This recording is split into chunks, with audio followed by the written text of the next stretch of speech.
أعوذ بالله من الشيطان الرجيم بسم الله الرحمن الرحيم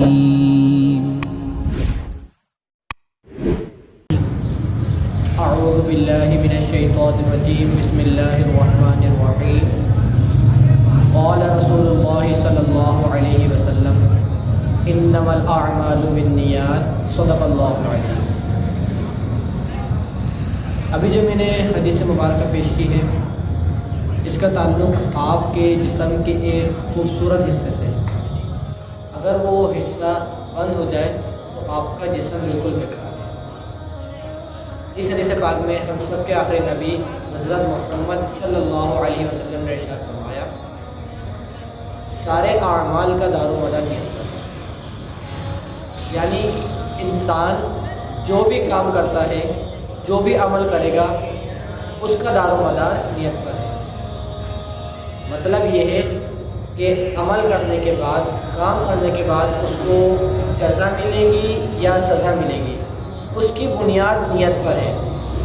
اگر اس کی نیت اچھی ہوگی تو اس عمل کی اس کو جزا ملے گی، اور اگر اس کی نیت بری ہوگی تو اس عمل کی اس کو سزا ملے گی۔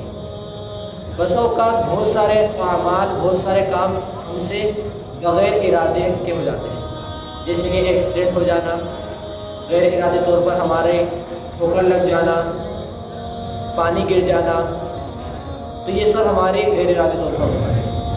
اب اس صورت میں اگر اس شخص سے بغیر کسی نیت کے کام ہوا ہے تو اس کو نہ جزا ملے گی نہ سزا ملے گی، جبکہ وہ کام کسی کو تکلیف دینا ہو، اور اگر تکلیف دے تو پاسبل ہے کہ اس کو سزا ملے، کیونکہ کسی مسلمان کو تکلیف دینا یہ جائز نہیں۔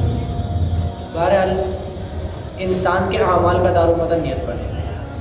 اگر اس کی نیت اچھی ہوئی تو جزا، اور اگر نیت بری ہوئی تو سزا۔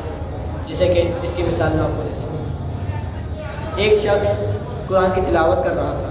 قرآن کی تلاوت ایک بہت اچھا عمل ہے، لیکن اس کے دل میں خیال آیا کہ میں قرآن کی تلاوت بلند آواز سے کروں، اور جو ارد گرد میں میرے لوگ ہیں وہ سنیں گے، وہ میری تعریف کریں گے، وہ مجھے اچھا کہیں گے، میری واہ واہ ہوگی۔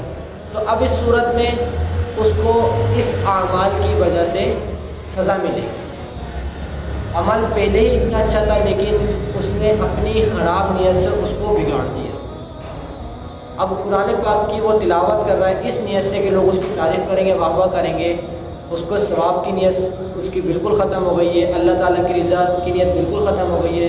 تو اب یہ عمل جو ہو رہا ہے وہ خراب عمل ہو رہا ہے، کیونکہ اس کی نیت خراب ہے۔ اب اسی طرح ایک شخص ہے کہ وہ کھانا کھا رہا ہے۔ نارملی ہم کھانا کھاتے ہیں، اگر ہم کھانا نہیں کھائیں گے تو مر جائیں گے، لیکن اس نے یہ سوچ کے کھانا کھایا کہ میں کھانا کھا کے نماز پڑھوں گا، نفل پڑھوں گا، قرآن پاک کی تلاوت کروں گا، اللہ تبارک و تعالیٰ کے احکامات پر عمل کرنے کی کوشش کروں گا، کھانا کھانے کے بعد جس طرح مجھے طاقت آئے گی اپنے والدین کی خدمت کروں گا۔ اب یہ سارے اعمال ہی ہیں۔ اب ان اعمال کو وہ کر رہا ہے تو وہ ایک اچھی نیت سے کر رہا ہے، تو چونکہ یہ جتنے بھی اعمال کرے گا اس کی نیت اچھی تھی، تو اللہ تبارک و تعالیٰ روز آخر میں اس کو ان تمام نیتوں کے بدلے میں جزائے خیر عطا فرمائے گا۔ کیوں؟ کیونکہ اس کی نیت اچھی تھی۔ تو ہمارے جتنے بھی کام ہیں، جتنے بھی اعمال ہیں، ان سب کی بنیاد ہماری نیت پر ہے۔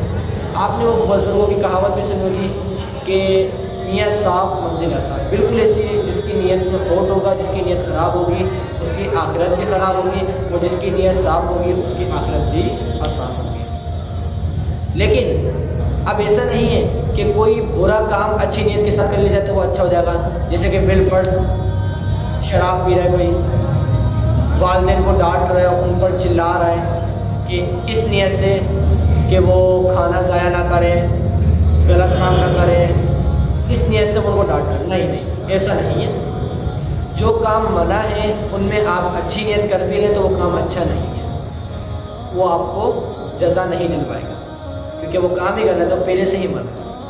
ہم ان اعمال کی بات کر رہے ہیں جو شریعت میں منع نہیں ہے، ان کام کو کرنے پر ثواب کا حکم دیا گیا ہے۔ ہمارے بہت سارے اعمال ایسے ہیں جن کو شریعت نے نہ کرنے سے منع کیا ہے اور نہ کرنے کا حکم دیا ہے۔ ان اعمال میں ہم جتنی اچھی نیتیں کریں گے تو اللہ تبارک و تعالی ہمیں ثواب عطا فرمائے گا، اور اگر ان اعمال میں ہم اچھی نیتیں نہیں کریں گے بلکہ ہماری نیت میں کھوٹ یا فریب ہوگا تو اللہ تبارک و تعالی ان اعمال کی بنیاد پر ہمیں آخرت میں عذابات دے گا۔ اللہ کریم سے دعا ہے کہ اللہ سے ہمیں اچھے اعمال کرنے کی توفیق عطا فرمائے اور بری نیتوں سے بچائے، آمین۔